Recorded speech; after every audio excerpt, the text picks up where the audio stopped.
नमस्कार बच्चों, मैं अर्पिता नायक।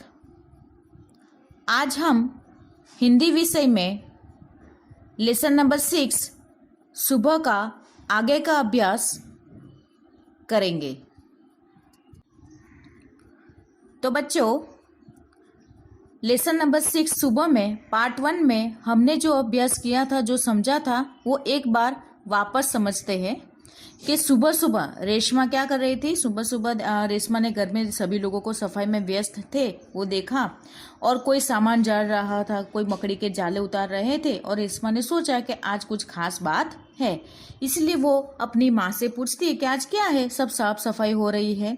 तो माँ ने बोला कि त्योहारों का दिन है और त्योहारों के दिन पहले ही साफ सफाई हो जाए तो अच्छा है। फिर वो बोलती कि मुझे आपने कुछ काम नहीं दिया तो मैं क्या करूं, बताओ ना माँ। वो माँ से पूछती है तो माँ बोलती है अच्छा चलो पहले नहा धो के तैयार हो जाओ, फिर बाद में बताती हूँ कि आपको क्या काम करना है। रेशमा फिर नहा धो के तैयार हो जाती है और वो वापस अपने माँ के पास आती है। जब रेशमा 5 साल की थी तभी उनके जो उसके दोनों पैर थे वो काम नहीं करते थे।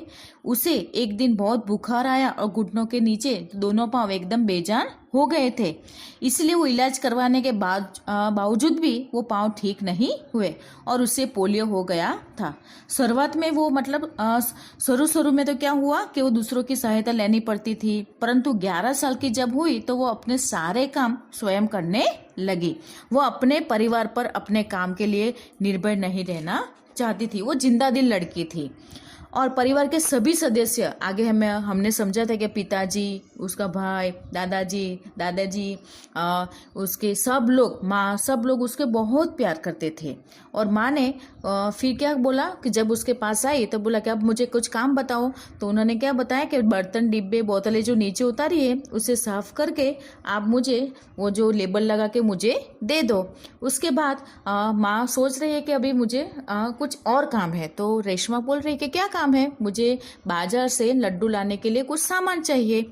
पिताजी भी ऑफिस गए हैं और घर में जो है बुजुर्ग वो बाहर नहीं जा सकते। तेरा जो छोटा भाई है गोलू है वो भी छोटा है, इसलिए उसने क्या कहा कि माँ एक काम करो, मैं ले आऊँगी। तो उन्होंने बोला, माँ ने बोला क्या आप अकेली जा पाओगी? तो फिर रेशमा क्या बोलते कि हाँ पहले तो मैंने लाई हूँ ना सामान, आप चिंता मत करो, मैं अच्छी तरह से बाहर जाऊंगी और वापस सामान लेके आ जाऊंगी। तो बच्चों, अब आगे की कहानी समझते हैं। तो ठीक है, तुम ही ले आओ, लेकिन ध्यान से जाना। माँ क्या बोलती है रेशमा को कि हाँ एक काम करो, तुम ही जाओ, पर जाना अपन ध्यान से जाना। सारा सामान नुक्कड़ वाली दुकान से ही मिल जाएगा। माँ क्या बोलती है रेशमा को कि नुक्कड़ वाले की गली के पास ही एक दुकान छोटी सी है, वहां पे ही आपको सब कुछ सामान मिल जाएगा, आपको ज्यादा दूर जाने की जरूरत नहीं है। थोड़ी देर बाद रेशमा सारा सामान लेकर लौटी। उसने गोलू को आवाज दी, गोलू ये लो तुम्हारे लिए टॉफी लाई हूँ। मतलब थोड़ी देर के बाद वो वापस रेशमा घर पे आ गई सामान लेके, और जैसे सामान लेकर आती है और वो गोलू का आवाज, उसका जो छोटा भाई है उसको आवाज लगाती है कि गोलू ये लो तुम्हारे लिए टॉफी मतलब चॉकलेट लेके आए हूँ। गोलू टॉफी पाकर खुशी से उछलने लगा। मतलब जब छोटे बच्चे होते हैं और कोई उससे टॉफी या फिर मतलब चॉकलेट्स या कुछ भी अच्छा मीठा सा कोई चीज़ देते तो वो जैसे खुश हो जाते हैं, वैसे ही वो उछलने लगा। कुछ ही दिन बीते थे। एक दिन शाम को रेशमा का घर दियों के झिलमिल प्रकाश से जगमगाने लगा। कुछ दिन के बाद जो त्योहार था, इसीलिए रेशमा के घर पे दियों से, जैसे दिवाली था और दिवाली थी तो दिवाली के जब होता है तो हम लोग क्या घर में दिए जलाते हैं, लाइटिंग करते थे, वैसे ही उसके घर में भी क्या होगा, लाइटिंग मतलब जगमगाने लगी और दियों से जगमगाना लगा घर। कुछ ही दिन बीते थे। एक दिन शाम को रेशमा का घर दियों के झिलमिल प्रकाश से जगमगाने लगा। कुछ दिनों के बाद त्योहारों का दिन था जो माँ ने बताया था, वैसे ही कुछ दिन बाद दिवाली का घर दियों से झिलमिल प्रकाश से मतलब जगमगाने लगा। पूरा मोहल्ला जगमगा रहा था। पूरा मोहल्ले में क्या हुए थे, जब दिवाली होती है, जैसे हमारे भी यहाँ पे दिवाली होती है, तो दियों से पूरे जो मोहल्ला होता है वो जगमगा रहा था। तो वैसे ही वहाँ पे भी जगमगा रहा था। जहाँ रोशनी ही रोशनी थी, मतलब जहाँ भी देखे वहाँ पे रोशनी ही रोशनी थी।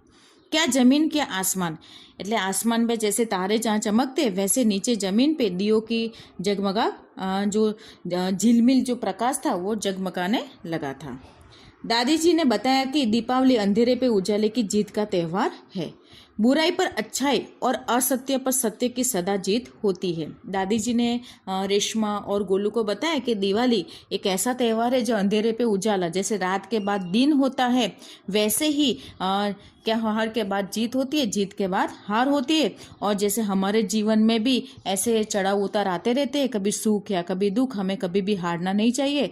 हर अंधेरे के बाद उजाला अवश्य होता है और बुराई पे अच्छाई और सत्य पे सत्य की सदा जीत होती है। ऐसा दादी जी रेशमा को समझा रही थी।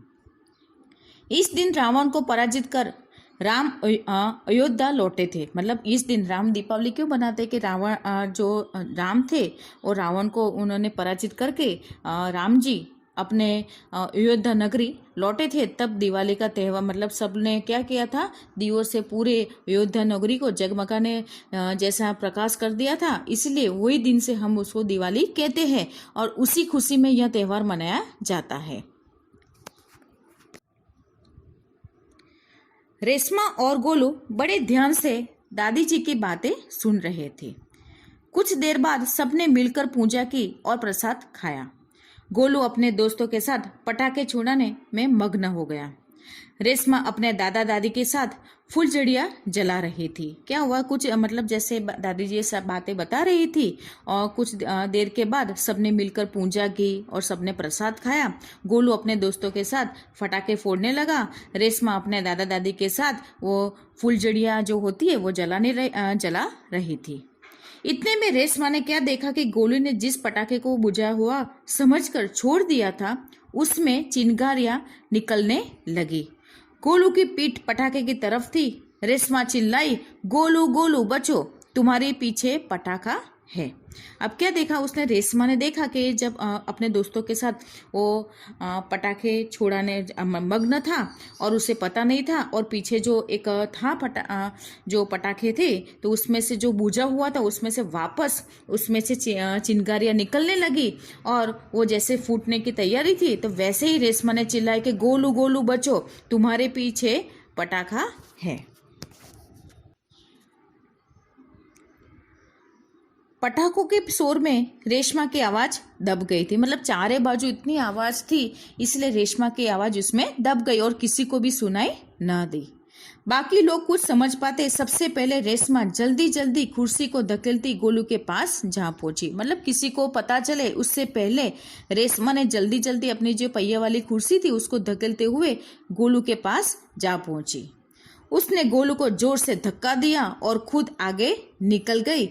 अपनी कुर्सी की गति के कारण धड़म और जोर का धमाका हुआ।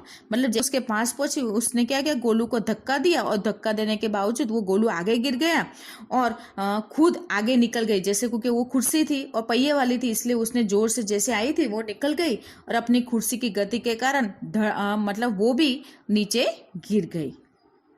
रेशमा की कुर्ती ने गोलू को जलने से बचा लिया। मतलब उसने सूझबूझ से क्या गोलू को जलने से बचा लिया।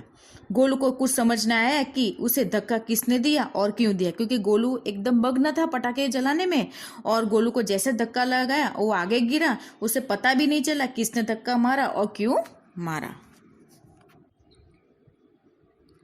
धमाके की आवाज सुनकर माँ पिताजी भी बाहर दौड़े चले आए। मतलब जैसे ही धमाका हुआ, मतलब जैसे वो कुर्सी, मतलब गोलू आगे गिर गया और उसके साथ साथ कुर्सी के साथ रेशमा पे नीचे गिर गई और जैसे आवाज आई तो सब लोग बाहर, माँ पिताजी सब लोग बाहर आ गए।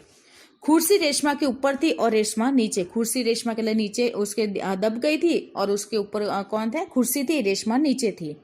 पिताजी ने कुर्सी सीधी की और मतलब जैसे नीचे, और वो जिसके उसके पाँव नहीं चल रहे थे इसलिए वो अपने आप नहीं उठ पाती थी, इसलिए पिताजी ने कुर्सी सीधी की और रेशमा को उस पर बिठा दिया। माँ भयभीत थी, माँ एकदम डर गई थी। बोली, कहीं चोट तो नहीं लगी रेशू, मतलब कहीं आपको कुछ लगा तो नहीं है।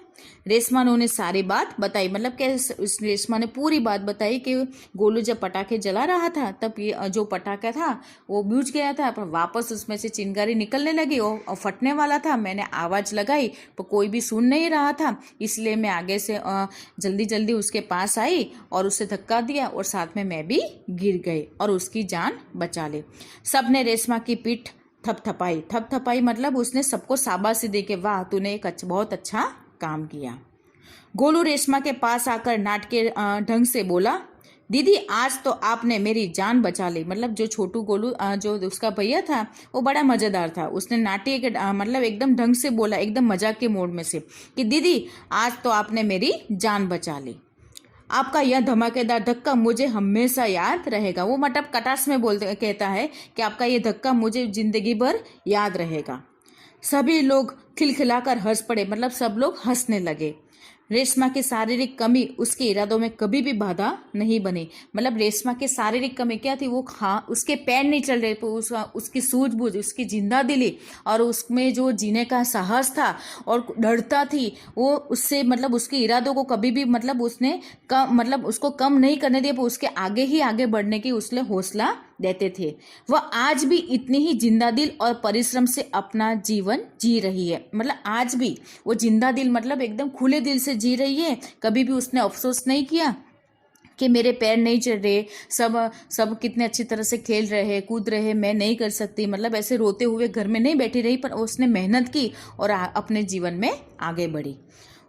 उसकी हर सुबह नई सुबह होती है, वह हर सुबह अपने काम में नए इरादों से जुड़ जाते। मतलब हर सुबह उसकी हर सुबह कैसी होती है, नई होती है और उसके लिए नया जोश लेके आती है और वह हर सुबह अपने काम में नए इरादे से मतलब अपने नए दृढ़ता संकल्प करती है और अपने आगे ही बढ़ती रहती है। तो बच्चों हमें भी ऐसे सुबह, जो यहाँ पर जो टाइटल दिया हुआ है हमारा जो कहानी का टाइटल है सुबह, तो वैसे ही हरदम अंधेरे के बाद जैसे प्रकाश होता है, वैसे हमारे जीवन में भी कभी भी हमें अपने जीवन में कोई मुश्किल आए कि हमारे इरादों को कभी कमजोर कर दे, ऐसी घड़ी आए, तो हमें इसमें क्या करना चाहिए, एकदम हमें साहस से काम लेना चाहिए, निडर से काम लेना चाहिए और हमें जिंदा दिली और परिश्रम से अपना कार्य करना चाहिए। तो हमें भी रेशमा की तरह हमेशा आगे बढ़ते रहना है, जिंदा दिल रखना है, परिश्रम से मेहनत करना है और साहसी बनना है।